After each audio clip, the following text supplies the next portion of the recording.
You are looking live at the CrossCountry Mortgage Campus in Berea. Hello, friends. Nathan Zegura, Ken Carman with you here for Browns Live, presented by CrossCountry Mortgage. You are looking at the final practice in front of the best fans in all of professional sports. A special teams drill happening right now as the Browns are working on blocking kicks right behind me. A pleasure to be with all of you again. We will have Browns Live coming your way for the next 3 days. Today's show and then Thursday and Friday this week, as well as we get ready for the joint practices between the Browns and the New York Giants, who are on their way to Cleveland as we speak. And those joint practices are going to be important. You heard head coach Kevin Stefanski earlier today talk about being able to get that work, and very happy now to welcome in my co-host, the one and only Ken Carman. And Ken, great to be with you as always. Welcome back to Browns Live. We've got a preseason game in the books. We've got fans in the stands. It's wonderful. It's a delight. Pure joy. I was out here last week, and with all the weather coming over, the fences were all askew. Everything's nice now. It's a little humid. But right now everything's good, and the Browns defense and offense is looking good. It's been a very nice training camp so far. It has been a nice training camp. I said behind right now, we'll bring you the action on the field. They're doing some special teams work. But let's real quickly, Ken, talk about what happened down in Jacksonville. The preseason opener, the Browns go down there. They get the win, and quite frankly, it was just a professional display of football. Your second and your third team, not a lot of penalties. Crisp, the operation. That's what Kevin Stefanski says about operation and opportunity. I would say the operation was there, and the opportunities were taken advantage of. There was a few things I was really impressed by. It was the second and third team, just like you said, where it looked like it was light years ahead from where it was when we saw this team in preseason. Even in 2019, that was a very talented football team, but it wasn't as deep as what we're seeing right now. I was happy with that, and I really was happy. This is going to be ticky-tack. I was thrilled with the lack of satisfaction from Kevin Stefanski out of that, where he's like, we're looking at him, we're going, man, all this stuff pre-snap's good. And he goes, no, we had a few pre-snap penalties we really need to figure out. We really need to focus on. So I really thought that I was impressed by that. I loved what I saw out of some of the backup offensive linemen. I thought they did a tremendous job. I mean, you're going three deep. Hance is looking good. Michael Dunn's looking good. There was a lot to be excited about just off this Jacksonville game alone. Yeah, Drew Forbes was looking good in our part of our news update today. Let's get into some of those game one standouts. And Ken, you talk about some rookies making impacts. Greg Newsome looked good. Jeremiah Owusu-Koramoah was absolutely everywhere. And then Demetric Felton, it sure looks like the Browns hit on a sixth-round pick for the second consecutive season. The thing that this guy did that was so impressive to me is that you're getting ready for your first preseason game. You're learning all these different positions. He didn't look out of position or nervous about anything. That kid has been so impressive over the first few weeks of this training camp to see what he's learned, what he knows he needs to learn, and what else that he's able to go through when it just comes through. Going through the progression, learning what to do, and then being able to take all three different coaches and how they teach him, and then being able to duplicate that on the field. I thought that he was one of the most outstanding players on that field on Saturday. Yeah, he had 4 catches for 44 yards, including some tough ones in traffic over the middle. And I think if he can show he can make those contested catches, because you see him get off the line, he's very difficult to keep track of in those first 5 yards. A nice game from him. And then let's talk JOK for just a second. Leads the team in tackles, has a sack, almost blocks a punt, and perhaps the most impressive is that he walks out and covers a receiver in the slot in man-to-man coverage, covers him, and tackles him for a no gain. It was amazing. Some of the plays that were highlighted on him, just the missile factor that he has. Explosive. And this is the thing that throws you off as well, is that he's wearing number 28. He's wearing number 28, and so it throws you off and you think, like, goodness gracious, this guy's a cornerback, because he's not the typical – Harry Carson wasn't the biggest guy, but you know what I mean, burly linebacker, Sure. Ray Lewis, who was really big. Jeremiah Owusu-Koramoah played like crazy back on Saturday and played most of that football game, I think all that football game, and it was the kind of throwback that I think Deke can love, where you played yourself into shape back on Saturday night. So he got to know the lay of the land, got to play very well, and I think he was a guy that a lot of Browns fans were excited about. Yeah, and I think that excitement certainly continues. The Browns getting into some 7-on-7 in the red zone now, getting some red zone work. And head coach Kevin Stefanski said they will work red zone and the 2-minute drill in both of these joint practices against the Giants. You see Baker Mayfield in the shotgun there, Kevin Stefanski over his shoulder, and this should be a crisp offense-oriented drill today. Some news for you on the offensive side of the ball. Anthony Schwartz making his first day. See Baker drill Kareem Hunt for the touchdown. A little soccer slide. Ken Kovash getting a little camera time right there, taking in that celebration. But, you know, these joint practices coming up, that's where you're going to get real work against another team, Ken. And I know that Coach Stefanski is excited. And red zone, a huge point of emphasis for that team. That's another one of our news updates. What's coming up this week? Joint practices. Oh, goodness gracious. I've changed my tune a lot about this because I always get nervous about the whole joint practice thing. And I think that there's teams that go out there and they try to establish dominance and they don't really get their work in. And there's been times where you kind of watch what other joint practices have been throughout the NFL, and you see that there's some teams trying to prove a point. You know, the Browns and the Giants, I think they're in two different places right now. They're evaluating who their quarterback is in New York. We know who our quarterback is. They're going to see if their running back can go through the rigors of an NFL season where we have two running backs that we absolutely know and love here in Cleveland. There's questions about what they're going to do in their future. I think a lot of our things here are solidified. So for the Giants, they're still figuring some things out. For the Browns, I think, Nathan, it's incredibly important to make sure that no matter what may happen, no matter where these two franchises are, you get your work in against a live look. And the Giants are a professional team that can give you a live look. Yeah, and it's getting that look against another team, another scheme, something that you're unfamiliar with. See Case Keenum in there right now with the second team. Elijah Lee coming up with the football on that one, and he's had a nice camp, a guy trying to play his way onto this roster at the linebacker position and a core special teams player who had 6 special teams tackles last year in 8 games after joining the Browns. But, you know, Kevin Stefanski goes back a long way with the Judge family. Played with Joe Judge's older brother Jim in college, so they know each other very well, and so he has that familiarity. So he feels like it's going to be a good environment to get this very, very good and important work. And frankly, for our stars, you see Anthony Schwartz working 7-on-7s, was working teams earlier. That's great news for the Browns' 3rd-round pick. But to get this working, this might be the most extensive work the starters get all offseason. I don't know that we're going to see him in a preseason game, so I think this joint practice becomes all the more important as Dearness Johnson hauls it in with Jeremiah Owusu-Koramoah right on him as always. That was going to be one of the questions I asked you, because if you have 2 days of live team drills, ones against ones, do we need to see a whole lot on Sunday out there where you can't really control the pace of the game, you can't really control the flow? You know, here Joe Judge is going to be able to work on his special teams. Kevin Stefanski is going to be able to see what his defense can do against a couple of young, really talented football players here. So what is going to be the game plan? And you said these guys know each other well, so there's going to be a little bit of a conversation about what they might want to accomplish on Sunday afternoon's game. Yeah, there's no doubt, and I think that is the reason that this came together. Kevin Stefanski saying that familiarity with Joe Judge and almost being, you know, the family knowing each other from Philly as Donovan Peoples-Jones just continues to make plays, catching a touchdown from Case Keenum there on a little bit of a slant. But that, I don't know if we're going to see them. I'll defer to Coach Kevin Stefanski. The guy's always got a plan, so I trust whatever that plan is. But it wouldn't surprise me if we did not see them. And I think this week, for sure, coming off of the joint practices, will likely be a lot more similar to the first preseason game where you don't see a lot of those guys. Real quickly, just kind of rounding out our news updates today, who's in, who's out for you for the Browns. Myles Garrett, Jadeveon Clowney remain out for the Browns, taking it easy, as does Denzel Ward. Michael Dunn, who had played so well for the Browns, 33 pass blocking snaps against Jacksonville, 0 pressures allowed. He was on the bike today along with Tony Fields, Chris Hubbard, and JoJo Natson. Hubbard and Natson as part of their return recovery plan from the big injuries they suffered a year ago. Now, some not as good news today. Yesterday was an exciting day because you saw Grant Delpit and Ronnie Harrison return to action along with Anthony Schwartz. But earlier today, Grant Delpit convened with the trainers and unfortunately looked like he grabbed at that hamstring again and has walked back inside the building. And this poor kid can't catch a break right now. It's frustrating. It's frustrating. He looks like a physical specimen, unlike anything other. We were remarking during some of the media availability just how big he is. I mean, this is a kid who was one of the best defensive players in all the SEC just a few years ago. So all of college football. It's a frustrating thing for Grant. I know it's frustrating for Joe Woods in this defense, but you want to make sure that you can get that thing taken care of and hopefully get him out on the field and ready for week 1. Nice play from Javonte Moffitt as assistant DB coach Brandon Lynch going over there, giving him some pointers on that. And this defensive back room, another guy who we could talk about who stood out down in Jacksonville, Richard LeCount, former first-team All-SEC safety out of Georgia, team captain down there.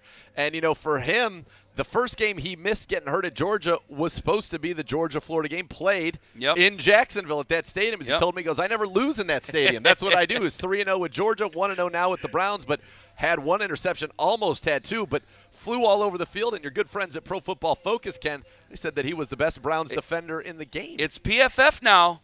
They got the legal name change. It's not just Pro Football Focus now. They're legally PFF. I don't know that. I like that you're it. advocating for them. You are an unofficial spokesperson for the good folks Sam at PFF. Monson and I have got along a long time. You know that. Oh, come on. I saw you as more of a Palazzolo man. Hashtag Browns Live. That's how you get your questions into us. And this one from Bernsey437.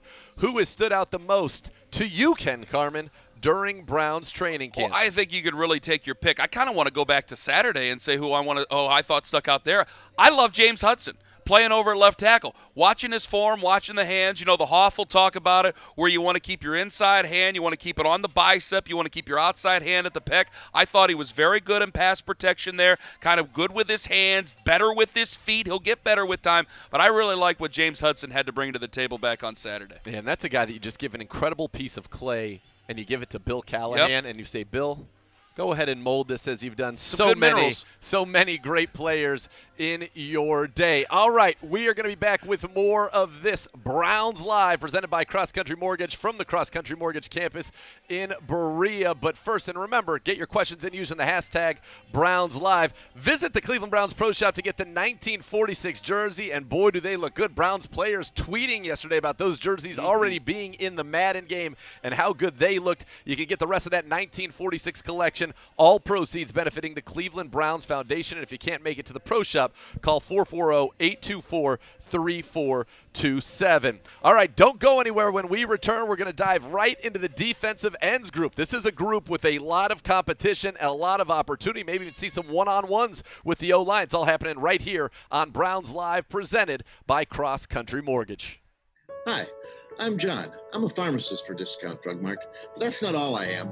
I'm a healthcare provider, good listener, and a problem solver. I've been a pharmacist for Drug Mart for over 30 years, and that's a long time to get to know your patients. And each week we hear as many concerns as there are patients. Just the other day, I special ordered a medication for Mrs. Briscoe, just to make sure she didn't miss a dose. I'm proud that our patients trust me with their pharmacy needs, and I promise that Discount Drug Mart will always be there for you. They said it couldn't be done, but somehow CCM was able to close this home in just 21 days. Carl, how'd you pull this off? Oh, hard work, dedication, grinding. Were you ever worried? Well, Chloe, they pinned us in deep in the second bedroom, inspection issues, but we regrouped. Knew there was still a lot in play. Well, I'm sure the Franklins were pleasantly surprised. We got a good organization here. A lot to look forward to. Good luck with the next close. And there you have it. CrossCountry Mortgage is dedicated to getting it done. When you're a single mom, you're not just mom.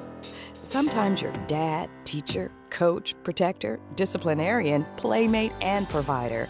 It's a lot for one person, but Paramount Advantage Medicaid is here to help with health insurance for you and your child. You'll have access to excellent eye doctors and ear doctors, and your kid will get to see the pediatrician with the good suckers. All you need is a little advantage. Visit ParamountAdvantage.org today. No matter how early you're up or how late you're running, when you start your day at Speedway, we've got what you need to have a good morning. We've got it hot, we've got it cold, we've got it sprinkled, we've got it ready. We're here to make your morning a little better, because when you get off to a better start, you go on to a better day. The official convenience store of the Cleveland Browns.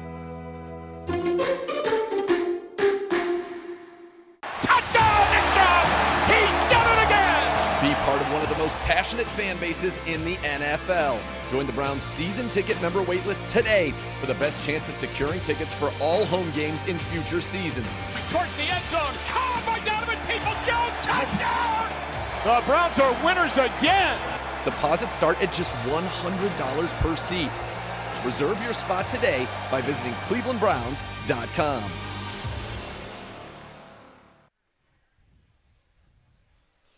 Welcome back into Browns Live, presented by CrossCountry Mortgage. You're taking a look now at the Browns' defensive ends, and that's a position that we're going to talk about in today's Browns roster battle, presented by Discount Drug Mart. Nathan Zegura along with Ken Carman. And Ken, this is a defensive end room where you know the names at the top. Yeah. Myles Garrett, Jadeveon Clowney, Takk McKinley, and there's optimism that he will be back hopefully sooner rather than later here. Those top three, all first-round picks, a lot of pedigree. Behind that, you have a lot of opportunity for guys like Porter Gustin, Joe Jackson, Cameron Malveaux, Curtis Weaver, and Romeo McKnight. We know who the stars are. We know who's on the roster. You got three guys. They're going to be on the roster, assuming that Takk McKinley gets back here as he deals with his personal issues, and we hope that obviously that happens sooner rather than later. But behind that, Porter Gustin, a guy that was here all year last year, and then you've got some young guys, Malveaux, Weaver, McKnight.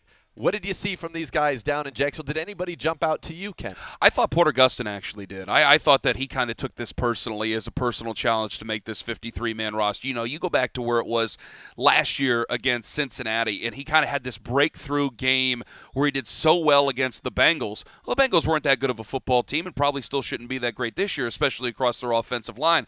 I thought he took advantage of something last year against Cincinnati. And then the rest of the season kind of got used to playing in the NFL, kind of got pushed back because, hey, you got Myles Garrett, you got other people that are there. Olivier Vernon had a nice finish to the season. It's a shame what happened with the injury at the end. Sure. But you had other guys that you could rely on. Now this is an opportunity. They went out, they got Takk McKinley out of this training camp right now for personal reasons.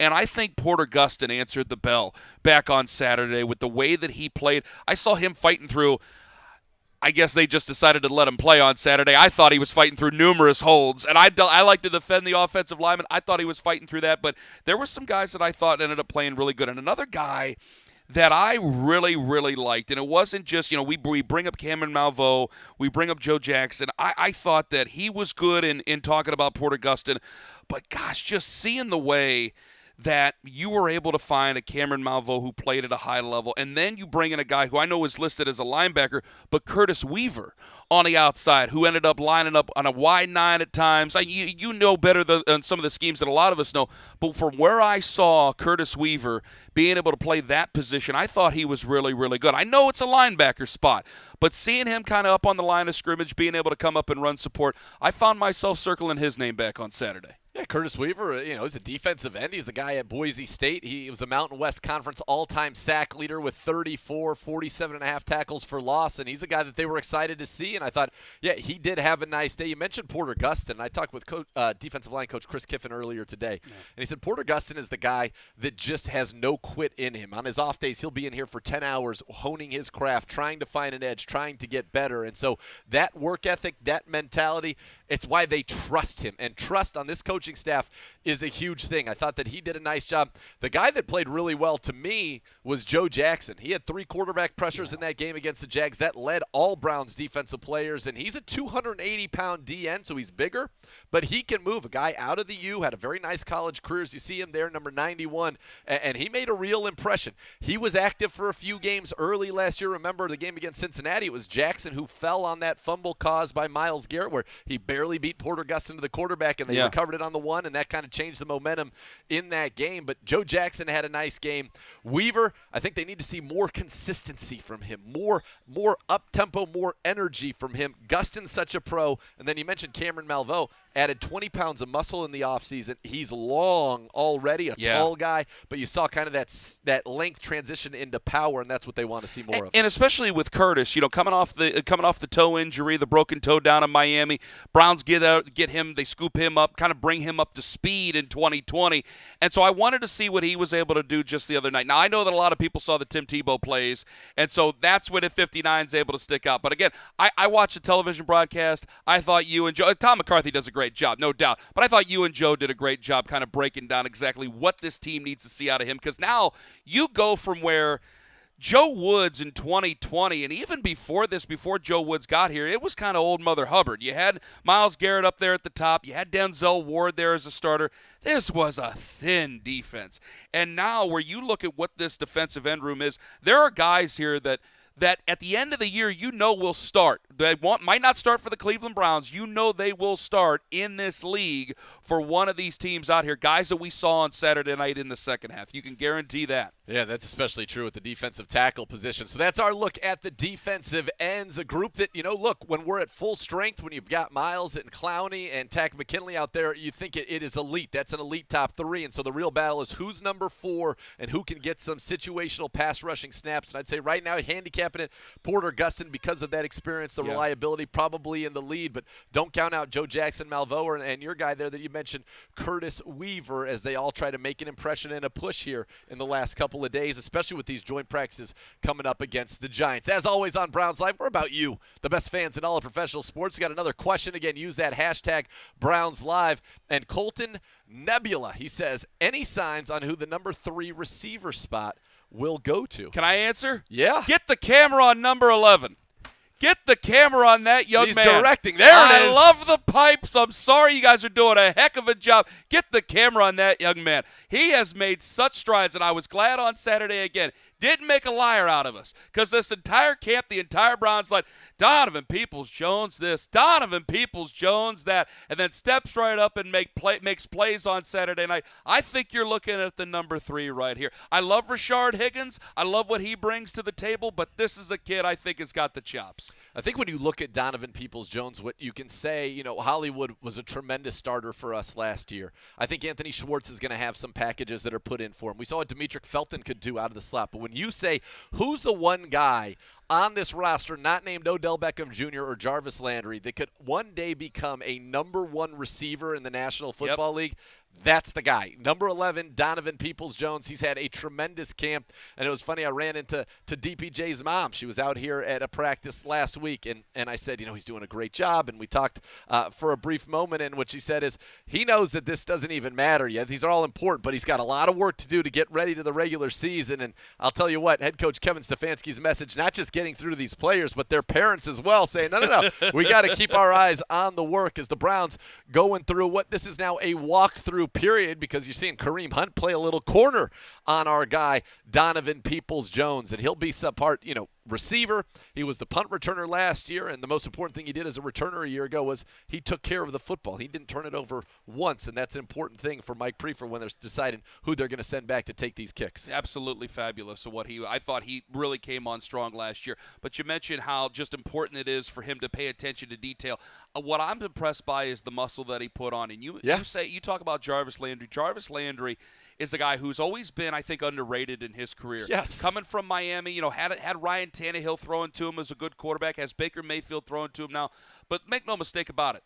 Number 80 makes quarterbacks better. He makes the other wide receivers better. He makes the team look better, and I'm hoping that some of that has rubbed off, and I think it has, on Donovan Peoples-Jones, because what Jarvis Landry's able to do is that there's 50-50 balls that we pay attention to that are deep bombs in the corner of the end zone. There's 50-50 balls on 5-yard outs. There's 50-50 balls on drag routes, things that Jarvis goes and fights for that we don't always pay attention to. He's able to do the dirty work, and he's able to go inside out, and I think that that's one of the things that he can impart wisdom-wise and fight-wise on a guy like Donovan Peoples-Jones, who's just in his second season. And how about that? Odell Beckham Jr. covering Jarvis, Nick Chubb playing a little free safety as they go through this walkthrough. And so what they're doing now is putting in, basically walking through some of the things that they're going to be doing against the Giants in the joint practice. So they're kind of putting through some of the stuff that they want to work on tomorrow against an opponent, and you're seeing the offense kind of go through that walkthrough there, the defense doing theirs right behind us. We have another fan question for you here using the hashtag Browns Live from Luke Walker. He says, has there been any front runner for punt returner and kick returner? Felton, DPJ, Schwartz, Johnson. I'd add JoJo Natson's name to that list, Ken, and I think this is very much still a work in progress. I think it's open. I think it's wide open to find out who it is, because especially if Donovan Peoples-Jones takes that number 3 spot, where does he find himself on special teams? What do they want to do with him, depending on some of the sets that they have to run? So I think it's I think it's still pretty early. I know we're a bit into camp and we're one preseason game in. I think it's up for grabs for JoJo Nats, and I certainly think it's up for grabs for Anthony Schwartz. Schwartz is a guy that I think that we really need to pay attention to because he wasn't active for the game on Saturday because of the hamstring injury. He's a guy that I think a lot of fans want to make this squad as the kick returner, but as a six-round guy, he's so fast. I think they want him to do it. I hate to use old cliches, but it's hard to make clubs in the tub when you're on a 53-man roster that has big expectations the way that this team does. Anthony Schwartz has that elite speed. The Browns' third-rounder out of Auburn. Didn't do a whole lot of returning in college, so it's something that they're working on right now with him. Mike Prefer's working on it with Anthony Schwartz, and we'll see what that ultimately looks like. My question to you is, JoJo Natson has the most experience as a returner. He was the returner on that Rams team that went to the Super Bowl and faced the Patriots a couple years ago.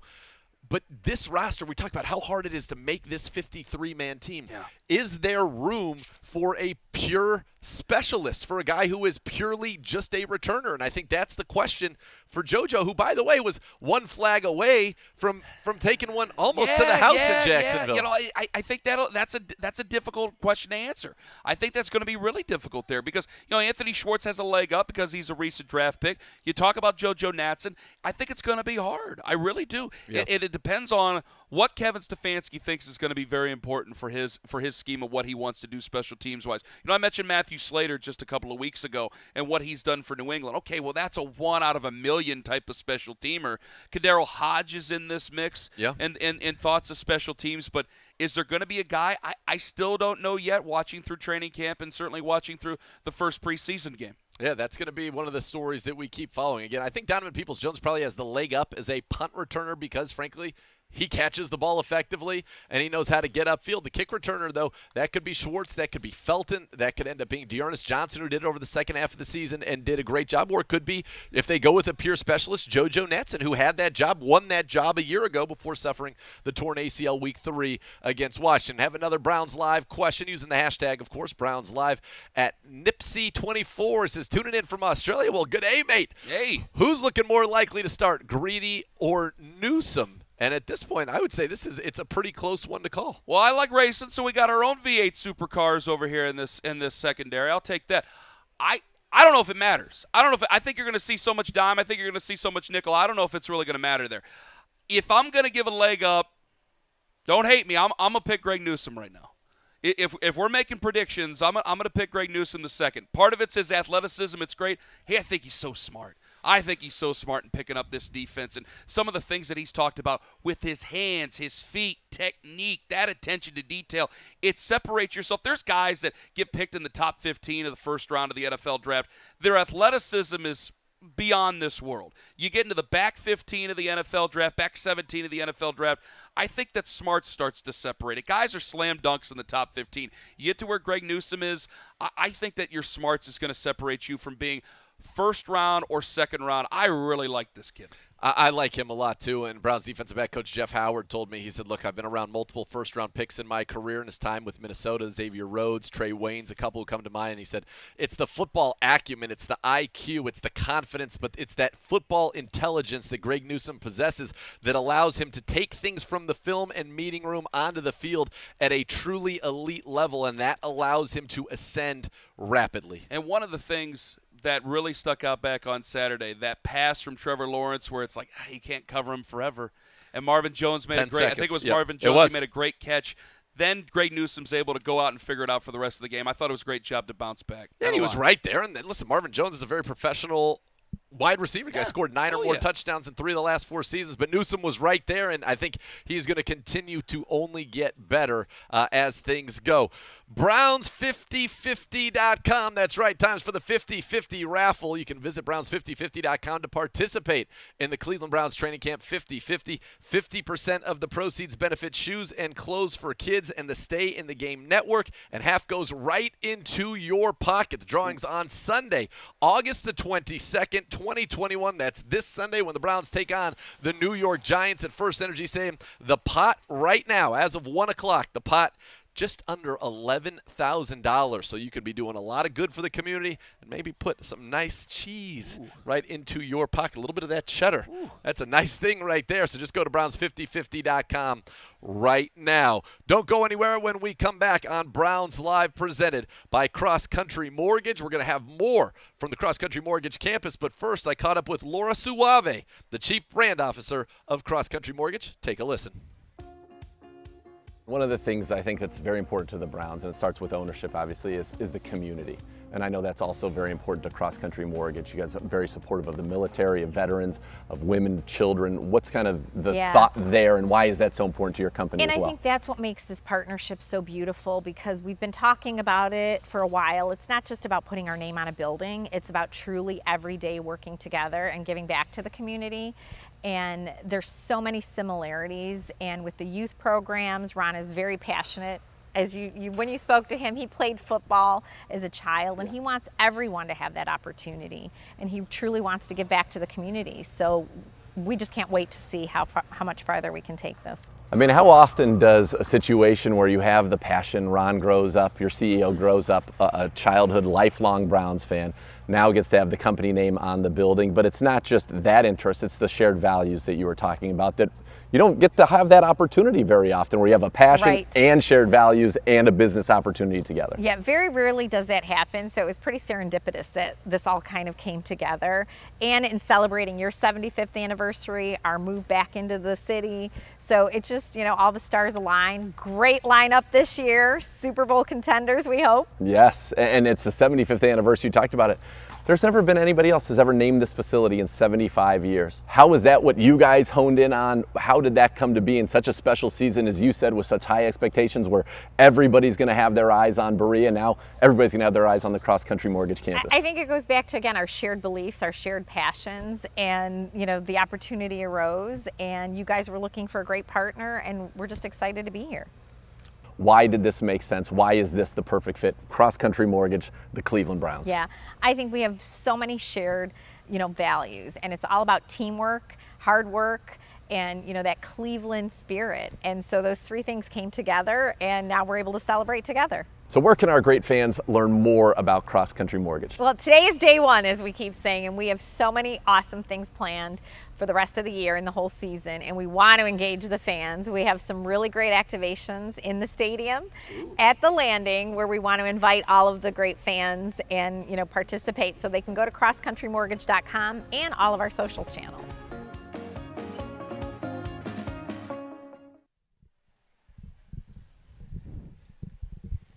You are looking at the CrossCountry Mortgage campus in Berea. The Browns utilizing both fields now as the offense and the defense, going through some walkthroughs in preparation for not only the joint practices with the Giants, but hey, preseason game number 2 this Sunday at First Energy Stadium, and the first chance to get in front of those fans. That'll be the largest crowd to see a Browns game since 2019. I imagine it'll outpace the orange and brown practice that you and I got to be a part of, but just to feel that energy in the building was so fun. I can't wait for Sunday, and then even looking a little farther into the future, the home opener against the Houston Texans. I shouldn't have been so surprised. 27,000, I think it was. It was a full attendance back on that family practice, that family day. I thought that was great. I'm looking forward to Sunday and seeing what this team can do, putting on a show, actually wearing NFL uniforms, looking big, looking strong against the New York Giants. Yeah, it's going to be a lot of fun, and they're kind of going through a walkthrough, as I said earlier, behind us right now. So putting things in that they'll probably try to do in that joint practice, as well as some things maybe that they're going to do on Sunday in that game. And, you know, we talked earlier, and one guy we haven't mentioned yet is Kyle Lauletta, former draft pick of the New York Giants. Richmond Spider, great logo. There he is, number 17. What a game he had. Yeah, he throws for over 200 yards, 2 touchdowns, 19 of 27 passing. He just operated everything so efficiently and smoothly. And, you know, a guy who at times had been a little up and down here in Berea, but boy, down in Jacksonville, Kyle Lauletta looked incredibly sharp. I thought he looked great. I to be honest, I think that's got to be coaching staff too.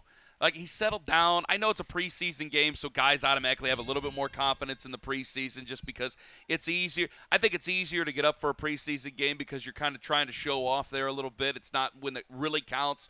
But I thought that watching him in his career, and it hasn't been a very long career, bopping around here and there. I thought he looked as confident and as comfortable as he's ever looked in any of the footage that I've ever seen him in.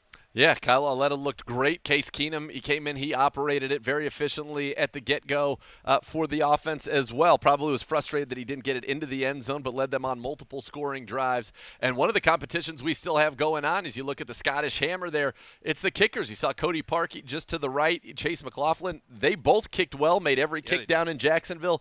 That's something that you like to see. And for Parkey, just a little bit of a the kiss off the upright, right? There's just a brushing, a grazing, as it were. But that was in from 48 yards. And last year, his long kick on the season was 46. But Parkey has kicked well. McLaughlin's kicked well. Both of those guys, that's strong. That's what you want to see. Two good performances in the preseason. You see Charlie Hewlett talking with Mac Wilson. And by the way, how great is it that Mac hasn't missed a single day of practice coming off of that shoulder injury? I was nervous. He'd had such a nice camp. You didn't want to see him miss any time, and he hasn't. Kevin Stefanski using the great day-to-day. But then again, aren't we all line earlier today in his presser? I'm making a lot of noises over here just because I got so nervous on Saturday. I went outside. I took the trash out to the garage, and I came back in, and, Mac Wilson has a shoulder injury. I'm like, I felt like Lance Harbor's dad in Varsity Blues because I love Mac Wilson. I'm a big fan of Mac Wilson, and I think there's 1,000 reasons to be a fan of Mac Wilson. And I knew that he was having a really good camp, and I was nervous about it. It was such a relief to see the news that he was back out here in this practice field. Yeah, and I think he's going to be an important part of what the Browns try to do in that linebacker room as you look at D'Ernest Johnson. And, D'Ernest Johnson did something in that preseason game that doesn't always show up in the stat sheet, but it's something that makes a huge impact, and that was pick up a block. He had a guy coming for Case Keenum. It was on that long play to Demetric Felton over the middle of the field, and that's why D'Ernest Johnson, people say, is he in a battle for his roster spot? I don't think so. And speaking of Felton, he'll be working full-time with the running backs this week, but D'Ernest Johnson has the trust of this organization to run the ball when he needs to, as we saw last year in Dallas and against the Indianapolis Colts. He has the trust to catch the football, as we've seen him do out of the backfield, and then the trust to not only be a special teams returner, but the trust to block. And you have to be able to block and protect your quarterback to play running back on any team in the NFL, but especially on this one. You see, you made me feel better about that because he's one of them survivors. He's one of the guys that you kind of bring in when the team where we're trying to figure out if this team's going to be the team we have for the future. I'm talking full seasons over the last couple of years. D'Ernest is one of those survivors. I like it in the same place as Porter Gustin, a guy who, when the team starts to get better, hey, we still have room for you. We still have a place for you. And you made me feel better there in the first Browns live because you got Demetric Felton, and you don't know whether or not he's going to be lined up as a running back. First series, out wide, ready to play wide receiver. So it's nice to see D'Ernest Johnson getting a real shot here. Yeah, an incredible story, D'Ernest Johnson. Let's get another fan question from you using the hashtag BrownsLive from @Zacy12. Hey, Browns Live, with all the talk of the three safety look that defensive coordinator Joe Woods likes to run, which of the safeties are you starting and where? And obviously, look, this is something that we wanted to see a ton of and that we have not gotten to see a ton of just yet, partially because Ronnie Harrison and Grant Delpit have both missed some time. And Ronnie Harrison, he is back at practice. Delpit had returned with him yesterday as well, but unfortunately, he's already gone in for the day, and it looked like may have aggravated that hamstring, which certainly we hope is not the case, but we'll have to wait and find out from Coach after practice today. But that dime look, what you would have, and what's great about these guys, they can all do, they're interchangeable. Yeah. You can have one be covering the slot. Johnson III can do that. Ronnie Harrison can do that. Grant can do that. You can have one playing the single high. You can have one in the box, one being the blitzer.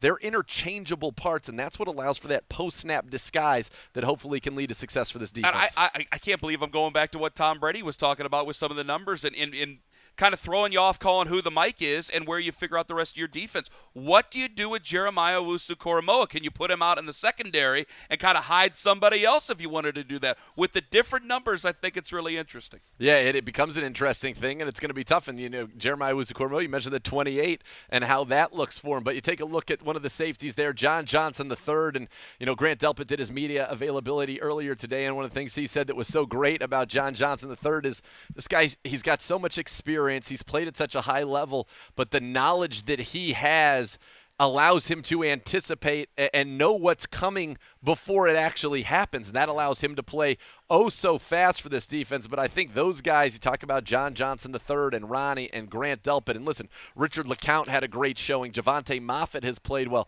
It's a pretty stacked safety room. And obviously, look, we hope we get Grant Delpit out there more often than not. But even if he is not able to go early in the season, you've got these guys, a lot of talent out there. And John Johnson, that was your prize free agent number 1. Yeah, I think you're right about that. He learned in a good system coming in from the LA Rams, so you know you can count on him. He had a lot of different looks out there in a very tough NFC West.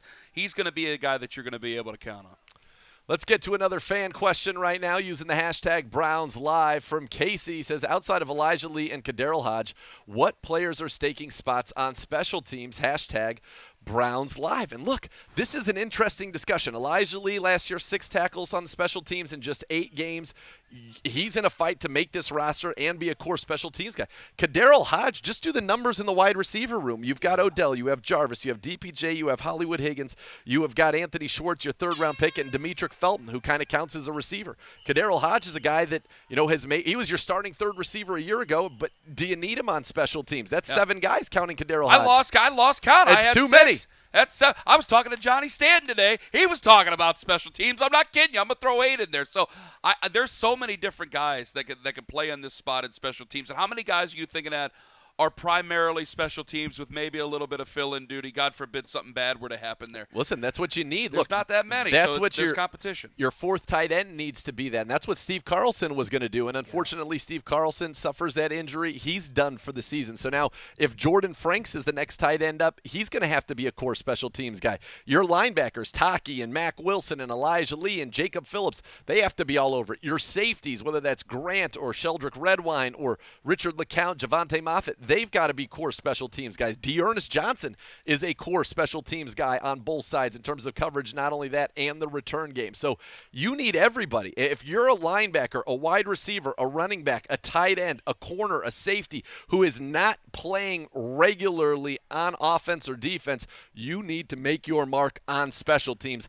That's the bottom line. Yeah, you got about a dozen guys here who are vying for very few spots here. So it's a very competitive group. You can see the way that some of the rosters are made up, some of the depth charts are made up. Jacksonville last week, for instance, 16 different wide receivers they got on that roster. So Urban Meyer's going to want a lot of different options to throw to, and that means a lot of different options to play special teams. With this team, there's a lot of defensive backs here. There's obviously more than a few wide receivers, but a lot of defensive backs here fighting for some spots to get themselves on punt, get themselves on kick return, and so on. See Kevin Stefanski addressing the team now, as I'm guessing they are getting ready to either wrap things up here or to go ahead and have one last period. You see them break the huddle there. We'll see what comes out of this from head coach Kevin Stefanski. But, boy, did he notice over his shoulder Malik Jackson? That is a dude. That is a big man, and he's somebody who has come in and they've said his leadership, the way he has carried himself, his productivity, his professionalism, he has been by all accounts right now, an absolute home run addition to this football team. He's been the best defensive tackle throughout this camp. And not only that, the guy's quite the fashionista. You can go to clevelandbrowns.com or the Browns mobile app. Check out our travel photos down to Jacksonville. He had what I would call a resplendent orange headscarf on with a nice paisley pattern. That's a sign of a grown man when they know how to dress. It was it's spectacular is what it was. It does look like practice is wrapping up, all the different position groups getting together. You see Chad O'Shea, one of our favorite coaches there, getting together with his wide receiver room with Jarvis and DPJ. Now you're taking a look at the defensive line room with Billings and Wilson and Elliott, Malik Jackson there, Cameron Malveaux, number 69. So the practice has concluded. It's been a quick one here today because the real work, folks, well, that begins tomorrow. The joint practices with the New York Giants, they come to town, and that's where we're going to see the most extensive work of this first team. And you see the Browns going over and acknowledging the best fans in all of professional sports. Why? Because today, the last training camp practice that is open to the public. So if you want to see what's happening out here at the CrossCountry Mortgage campus the next 2 days, the place to do it is right here on Browns Live. You see them acknowledging the crowd acknowledging the Browns players back there. Yesterday was a special day out here as well as Military Appreciation Day, and Baker Mayfield went over and addressed the servicemen and women of our great country. As you see the receivers, Anthony Schwartz, Hollywood Higgins strolling over there, a good guy. Jeff McDaniel with a little camera time right there. It's a camera within a camera is what's happening right there. We're breaking the dimensions. As you see Hollywood walking the red carpet for the people, see acknowledging some 82 jerseys in the crowd. You love to see this. The interaction, that's what it's about. That's why it's so special to have these fans back here. People make memories when they come to a training camp, and that one moment, that interaction, that acknowledgement from a Hollywood Higgins or a Jarvis Landry or a Baker Mayfield. You see Case Keenum going over there and throwing his gloves into the crowd right now as head coach Kevin Stefanski walks off the field. There's Keenum over there giving his wristbands and gloves to people in the crowd.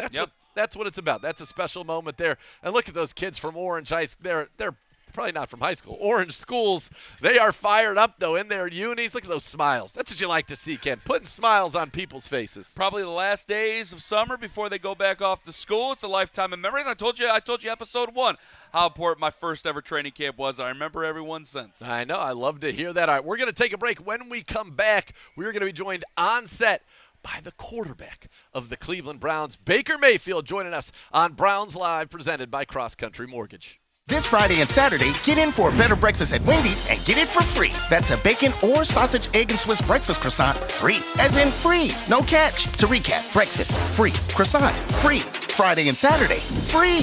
Only at Wendy's. Touchdown, Nick Chubb! He's done it again! Be part of one of the most passionate fan bases in the NFL. Join the Browns season ticket member waitlist today for the best chance of securing tickets for all home games in future seasons. Towards the end zone, caught by Donovan Peoples-Jones, touchdown! The Browns are winners again! Deposits start at just $100 per seat. Reserve your spot today by visiting clevelandbrowns.com.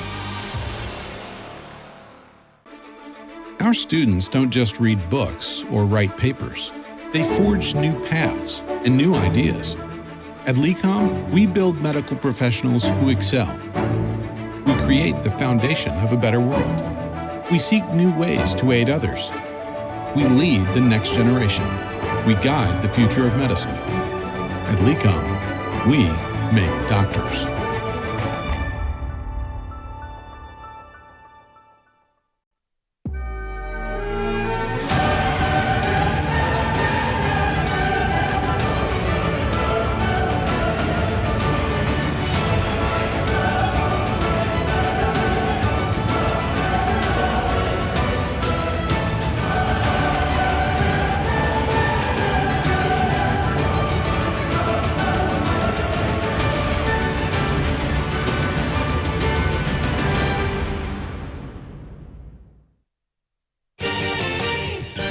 And let's go live to the press conference.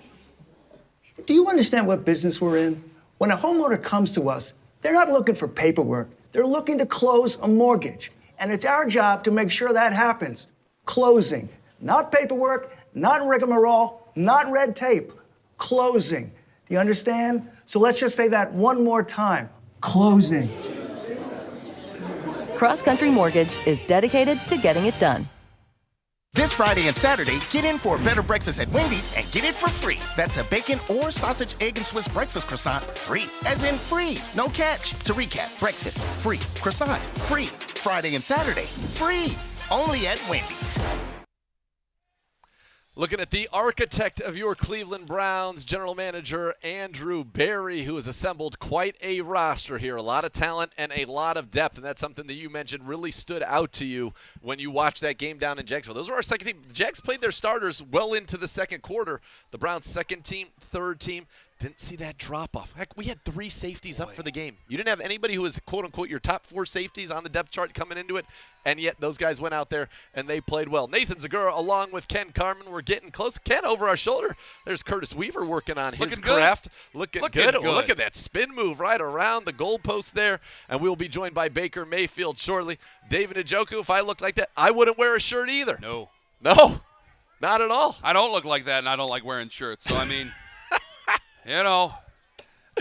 He looks like an Adonis. Well, we over appreciate you wearing one today, Ken, for the good fans of Browns Live. Of course, we are presented by CrossCountry Mortgage. You're looking at the guy that probably made a bigger impression than anyone out here on the fans, Donovan Peoples-Jones, dancing off the field. He's got a lot to be happy about and feel good about. He's put on quite a show, and I would go so far as to say nobody has helped their stock more than Donovan Peoples-Jones this offseason. You mentioned the transformation of his body, the work that he put in to do that, to be faster. But when I think of ultimate compliments, this is the ultimate compliment to me. Anthony Schwartz was talking with Browns wide receiver coach Chad O'Shea.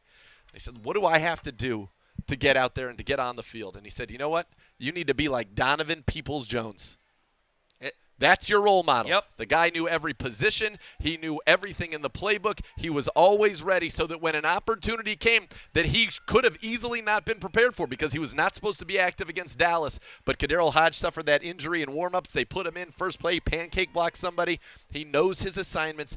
Be like DPJ. When your third-round pick is told to be like the sixth-round pick from the year before, that means that sixth-round pick did something right. It's hard to get in that head. I've interviewed Donovan a few times. I know you've interviewed Donovan a few times. He's quiet. He keeps things close to the vest here. I think that this is a guy who has a quiet, not confidence, but a quiet push with him, where I think he's obviously as quiet as any wide receiver would be, but there's a push. I think that he looks at that sixth round, and I think that that's a motivation for him with where he was recruited at, coming out of the University of Michigan or going to the University of Michigan to where he is now. I think that that's been a motivating factor. Last year you saw it starting to bud. Now you're starting to see it blossom. Yeah, we look at Jeremiah Owusu-Koramoah, who one of the absolute stars, led the team in tackles, had a sack, almost blocked the punt, playing man coverage against receivers. And you know what my favorite thing about him was? I got to interview him post-game on News 5 as a part of the television broadcast. And he came over and I said, man, you were awesome out there. And he goes, man, I was terrible. I made so many mistakes today. And I'm like, okay. So, but look, that's what the preseason's for. Let's get those mistakes out of the way. If the coaches tell me anything about JOK, they say it's this. Doesn't make the same mistake twice. But don't you love that he was still upset about? He felt that the touchdown that happened at the very end of the game, he needed to get wider in his drop and undercut that slant, and he didn't, and that was eating at him. And meanwhile, he's the talk of not only Cleveland, he's been the talk of a lot of national pundits for who impressed you the most in the whole of week one in the preseason. Jeremiah Owusu-Koramoah was a name given far more often than anybody else. Yeah, once we got done talking about some of the rookie quarterbacks out there, to see this rookie and just how good he was with closing, how he good was in run support, how good he was in pass coverage. I think it was just such a relief to see. All right, he fell to the second round. Why? What were some of the reasons he fell to the second round? All right, we can clear those up right here in one preseason game, and that's what stuck out to a lot of the fans. And what a treat, ladies and gentlemen, as we are joined now by the quarterback of your Cleveland Browns, Baker Mayfield, on set with us here at the CrossCountry Mortgage Campus. And Baker, saw you yesterday giving appreciation to the military, today going over giving appreciation to the fans. How special was it the last day with the fans, but just to have them back here with you guys? Yeah, no, that definitely was very special to have the military service members here yesterday. Just wanted to show thanks. You know, that's something I'm truly passionate about. Last year was kind of hard because we normally have them up close and personal, get to shake all their hands and speak to them for a little bit. So trying to do as much as we can during this, during the protocols and whatnot. But it's great to have the fans back during training camp as well. I didn't realize it was the last day, so I just want to say thank you as well. Yeah. It goes by too quick. How much more comfortable are you within this offense from last year to this year already? Extremely. I mean, night and day.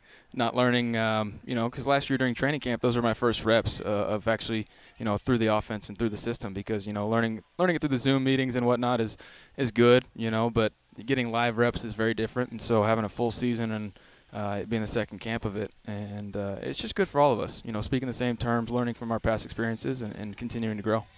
Seemed like you had a great time on Saturday night down in Jacksonville. And to think of, when you're a rookie, you're going on your first preseason game, how much that means and what you want to show. And then now this year to kind of have that comfort running back, a lot of you guys on the sidelines, and then the guys go out there and put on a heck of a performance. Just such a professional operation. How fun was that? And I know you had a lot of fun celebrating some of the big plays. No, it was a total blast, honestly, getting to go down there. And it was the first time we stayed down there after the game. So there was a lot of bonding time, and that stuff goes such a long way. And that's, just with everybody being able to hang out with each other again, be in person, that goes a long way, and being able to support our younger guys and some of these guys that are getting a lot more reps during the game situations. It's fun to watch them go out there and just cut it loose and go enjoy it, practice against somebody else, and be able to just full blast. Casey Zavetti's been around a long time. Kyle Lalletta's been around for a few years. What was some of the preparation that you went through with the other two quarterbacks? One more time, sorry, that last part. What was some of the preparation that you went through to get ready for that Jacksonville game with the other two quarterbacks? Yeah, I mean, we kind of treated the early part of the week like normal training camp practices, and then during the later part of the week started giving them some different looks and giving them more reps just to get them prepped and ready to roll because, it's unfortunate that, they don't get as many reps during training camp and just during the season, but that's why, it's their time to shine when it comes to the games, the preseason games. And so it's just getting them ready. Just, obviously Case has been through it and Kyle knows the drill. So just going through your basic day one reads, just getting different looks and letting it all out there. All right, this, of course, is our post-practice interview brought to you by Global Transport, and we're talking with the Browns quarterback Baker Mayfield. And Baker, tomorrow, I think, is going to be probably the most fun day for you so far this offseason. The Giants coming to town. You're going to get some real work, some red zone, some 2-minute drill, Coach was saying. But getting those looks against another team's ones in a controlled environment, how valuable are those to you, and how much are you looking forward to it?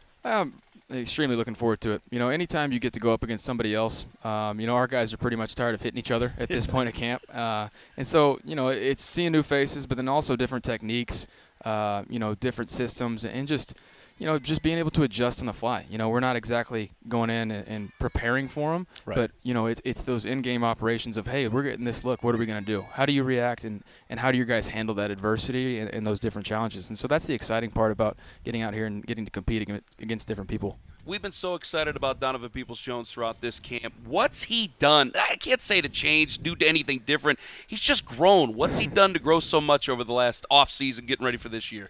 Yeah, I mean, I'd say being a rookie last year during that process is probably not the easiest thing, being able to get any reps at all. Yeah. No OTAs, no nothing, no preseason games. And so he was just able to get into a good training routine. He came back. He looks great. He's able to run marathon right now, and just obviously smart guy. That's what we've been, priding him on, is the fact that he's able to plug and play any position in the receiver room. And so we're just very proud of how he prepared and got his body ready to come back. One of the things that you can't help but notice when you've been out here is during some of the special teams drills, you'll go over there and have a throwing session with Odell. And I know we all want to see Odell get out there, and it'll happen at the appropriate time. But what I've noticed from afar is it feels like he is so detail-oriented on exactly how those routes are to be run, and you guys are in a really good rhythm. That's on air, obviously, but It just feels like it's so synced up, and I'm sure you're excited to get him out there. But do I have that right about what you guys are honing in on over there? Yeah, and it's all about the little details. And, we've had some great conversations and a great offseason of, exchanging thought process and what I'm going through. And, my job is to distribute the ball and go through my reads. And so, I'm trusting him to be in the right spots, and he's trusting me to put it where I need to. And it's all those little things that make a very big difference. And so, he's not getting some of these live reps with the team, but when we go over there and do those reps, we're trying to make it as realistic as possible. Like, hey, you got this look right here. The ball needs to be placed right here. It needs to be on this step. And it's good stuff. It's good work. How's things been with Alex Van Pelt so far throughout this camp? Been great. I love AVP. Just the details he harps about it's been great for me. He's challenged me, and that's the thing about it. I don't want somebody to be yes man. I want somebody to push me, to drive me, to make me think a different way. And I respect the hell out of him. I think he's a great coach, and I'm thankful he's on our side. Remember earlier this year you were talking at the podium, and you said what really kind of changed as the season went on is that you just got to the point where you were so comfortable letting the offense and the defense dictate where the ball went. And then it was just that made it easier to this is where the ball goes and to get it out there.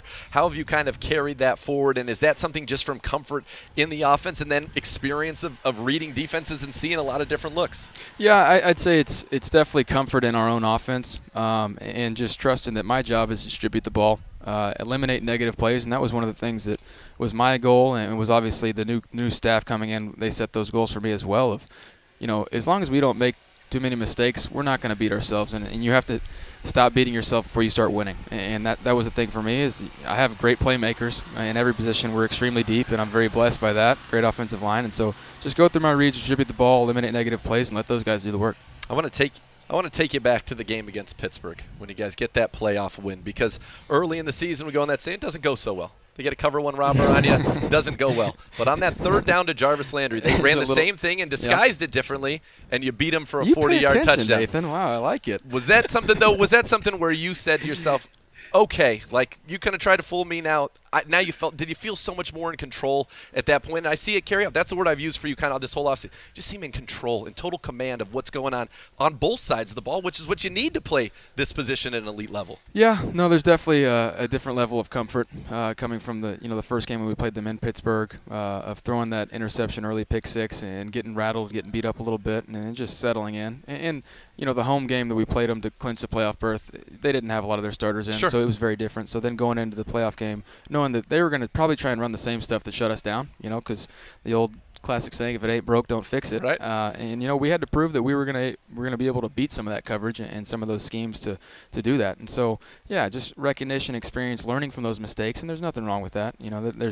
There's trials and tribulations throughout this process, and as long as you handle it correctly and get better from it, that's the point of this. Yeah, that was the growth. And by the way, touchdown Browns, and we're off to the races. Baker, thank you so much. So excited to kind of see what you guys do the next 2 days. We'll have Browns Live here from these joint practices. So excited for that. Congrats, and good luck on a great season, and thanks for being with us today. Appreciate it, guys. Thank you. All right, there he is, your quarterback, folks. Baker Mayfield joining us here. We are wrapping it up here today, Ken. A good day of work, but kind of as you see the clouds, the calm before the storm. The Giants coming to town, joint practices, full coverage on Browns Live. Ken, always a pleasure. Always a pleasure. I see them got their reseed, and I got to get home and mow that grass before this rain starts again. Yes, you do, and we'll be with you again tomorrow. We'll keep you updated exactly when we will go live here from the CrossCountry Mortgage Campus, but Browns Live back tomorrow and Friday for the joint practices for the great Ken Carman, for our quarterback Baker Mayfield, who is just with us. Nathan Zegura thanking the best fans in all of professional sports for watching another edition of Browns Live presented by CrossCountry Mortgage.